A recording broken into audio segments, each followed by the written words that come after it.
এতিয়া আমাৰ বস্তু চস্তু লৈ হৈ গ'ল আৰু অকলে অকলে বহি আছে আমাৰ লগত ঘূৰিব হেনো লাজ লাগে বোলে সেইটো কাৰণে তাক কৈ আছোঁ ধুনীয়া ধুনীয়া ছোৱালী আহিছে আৰু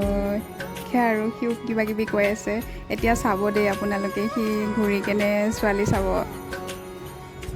এয়া চাই আছে আৰু এয়া আমি এতিয়া আহিলোঁ ভৰি হাত ধুবলৈ কাৰণে তললৈ তাৰপিছত আমি মন্দিৰলৈ যাম আৰু এয়া টিকলিয়ে ভিডিঅ' কৰি আছিলে তাই ভৰি ধোৱা নাছিলে সেইটো কাৰণে মই পানী অলপ ছটিয়াই দিছোঁ তলৰ পৰা আৰু এয়া চাকি জ্বলালোঁ আৰু এয়া ধূপ জ্বলাইছোঁ আৰু এতিয়া ওপৰলৈ গৈ আছোঁ শিৱ মন্দিৰলৈ আৰু ইয়াতকৈ ওপৰত এটা মন্দিৰ আছে তালৈও যাম আপোনালোকে চাই থাকক কি হৈ থাকিব আৰু এয়া আমি এতিয়া মেইন মন্দিৰটোলৈ আহিলোঁ আৰু এটা ওপৰত মন্দিৰ আছে তালৈ যাম এতিয়া এয়া গৈ আছোঁ মন্দিৰটোলৈ আৰু ভালকৈ বনাই হোৱা নাই মন্দিৰটো হ'ব আৰু এইটো হৈছে মন্দিৰটো